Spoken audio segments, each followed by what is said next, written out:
Une séance de torture au Togo. Dans la soirée du 22 août 1990, Laurent Abollet, Paulin Abollet, Josué Kossi Efoui, Agbelanko Doglo, Boda Alpha, Karakoro, Nabino Ygri, Sassou, Aube Kalépé, Teko Yovodevi et moi-même, Hilaire Dosouvi Logo, avons été arrêtés par la police politique d'Eyadema. Mon calvaire commença ce soir-là. J'étais alors à la maison en train de mettre en forme le premier jet d'une allocution que je devais prononcer une semaine après à Tokpli, à l'occasion de la 4e célébration de la fête traditionnelle du Yoto. Vers 19h30, des inconnus ont fait irruption dans mon salon, en me demandant abruptement si j'étais bien Hilaire. Je réponds que oui. Ils se précipitèrent aussitôt sur moi pour me menotter, avant même que de me montrer leur carte de police. C'était un pot pourri de la gendarmerie, la police, l'armée. Je reconnus les commissaires d'Ogbevi, Carcassa et Palanga, qu'accompagnaient une vingtaine de brutes. Ils avaient investi le quartier, en plus de ma maison. Notre domicile fut mis sens dessus-dessous durant des heures, jusqu'à 2 heures du matin, et évidemment sans mandat. Infructueuses, les recherches prirent fin sur une note visible de déception de mes assaillants.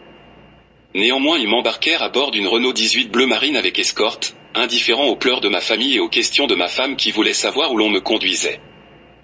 Cette même nuit, tous mes camarades de la coordination, ainsi que 2 cellules d'étudiants ont été arrêtés dans les mêmes conditions, et enfermés individuellement dans les cachots de la DRG, division des renseignements généraux, à Akodessois, un quartier périphérique de Lomé, centre de torture connu. Au début j'ignorais l'arrestation et la détention de mes camarades. Mon interrogatoire a duré toute la nuit. Entamé par le commissaire d'Ogbevi, il se poursuivra avec Palanga relayé par Lamboni. Les premières questions concernaient mes relations avec les étudiants de l'université du Bénin, puis mes activités à Lomé, puis si j'avais quelque chose à me reprocher. Un tel questionnement marqué par les insinuations était connu des opposants et je n'ai pas répondu. Nous tournions autour du même pot lorsque je demandais à Lamboni si je pouvais téléphoner à mon avocat. Colère irrépressible de mon questionneur, ton avocat. Tu ne sais pas ce qui t'attend. Si ton avocat vient ici, je le coffre. Quelques minutes plus tard, on fit passer devant moi notre camarade Aube Kalépé, menotté et torse nu. Lamboni me demanda si je le connaissais. Je me crus obligé de répondre par l'affirmative. Un homme de petite taille fit alors son entrée, et mes geôliers se levèrent quand il traversa la salle pour rejoindre un bureau au fond. Le commissaire d'Ogbevi me conduit alors devant lui, pantalon kaki, chemise jaune à rayures noires, visage ovale, balafré des tatouages Yorubadi, Ojuo Legba. Il s'agit bien d'Antoine Pitalunani Atakora Laokpesi, le patron de la sûreté togolaise, connu par la rue comme le roi de la torture. C'est aussi l'homme de confiance du président. Cette nuit-là, il se contenta d'informations générales sur ma personne puis s'en alla. Après quoi, on m'attacha au lit de garde, sous haute surveillance jusqu'au lever du jour. Le roi de la torture revint vers entre 7h30 et 8h, suivi d'une quinzaine d'hommes policiers, gendarmes, militaires, tous en uniforme. Parmi eux, le cruel Alaza au policier commando de la garde présidentielle et chef des escadrons de la mort, qui promit de me manger une de ces nuits, à minuit.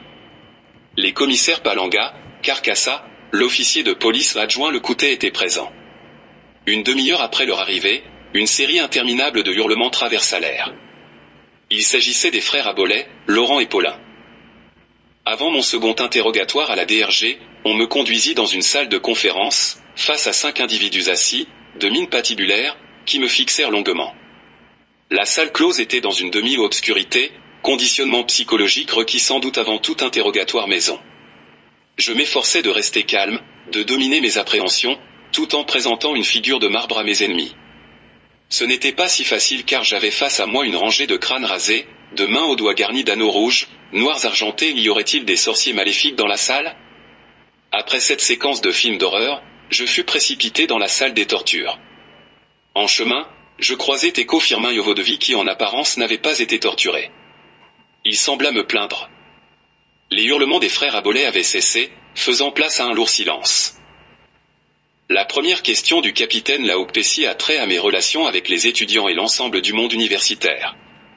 Puis il me met en garde, je n'ai plus lieu de nier quoi que ce soit, bêtement.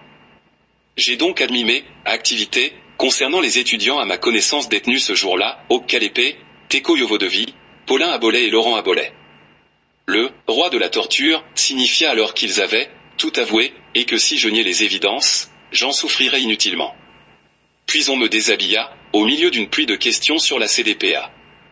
L'équipe de tortionnaires savait que j'étais le responsable de la coordination et que les cellules étaient cloisonnées, avec impossibilité de remonter aux autres éléments sans me faire parler. J'avouai sans mal mon appartenance à la CDPA, et mon traitement commença à se durcir aux fins d'obtenir la liste de mes compagnons.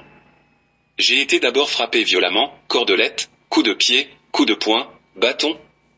À défaut d'obtenir des noms, mes tortionnaires voulaient les procès-verbaux de nos réunions. Mais nous n'en faisons jamais, fut ma réponse. Et les fiches de présence? Mais, nous n'établissons pas de tels documents inutiles. Monsieur Laoc-Pessis s'énerve alors et demande qu'on fasse briller le soleil, selon ses propres termes.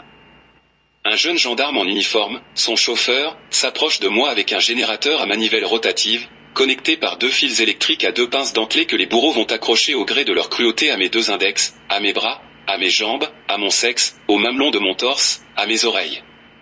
Les décharges parviennent jusqu'à la tête, donnant l'impression que son cerveau va jaillir du crâne. La douleur est intense, fulgurante, inoubliable. La vie s'arrête. Chaque séance peut durer entre 2 et 5 minutes, une éternité. Le torturé hurle comme une bête. Pour lire le reste de l'article, prière visiter le blog sur les droits humains de Kwasi Clouset dénommé Togo en quarantaine. Blogspot. Comme édition du dimanche, 29 octobre 2006. Vous pouvez vous procurer le livre Lutter pour ses droits au Togo de Hilaire Logo Dosouvi sur le site web de harmattan.fr.